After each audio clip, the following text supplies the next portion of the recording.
আসসালামু আলাইকুম। আজকের ভিডিওতে আমি বাংলা বাজারটি টঙ্গীর মাধ্যমে দেখানোর চেষ্টা করব। উপর থেকে বাংলা বাজারটি দেখতে কিরকম আমার ভিডিও দেখলেই বুঝতে পারবেন। চলেন ভিডিওটি শুরু করা যাক।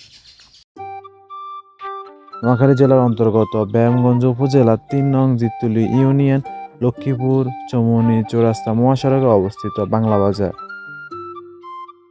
বাংলা বাজারের আশেপাশে কেউ যদি আমার ভিডিওটি দেখে থাকেন তাহলে অবশ্যই কমেন্টের মাধ্যমে জানাবেন।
নতুন কোনো গ্রামগঞ্জ হাট বাজার অথবা স্কুল কলেজের ভিডিও দেখতে মন চাইলে অবশ্যই কমেন্টের মাধ্যমে জানাবেন। যদি আমাদের ভিডিওটি ভালো লেগে থাকে লাইক কমেন্ট শেয়ার করুন। ফেসবুক থেকে দেখে থাকলে আমাদের পেজটি ফলো করুন। আর যদি ইউটিউব থেকে দেখে থাকেন অবশ্যই আমাদের চ্যানেলটি সাবস্ক্রাইব করে আমাদের সাথেই থাকুন। ধন্যবাদ।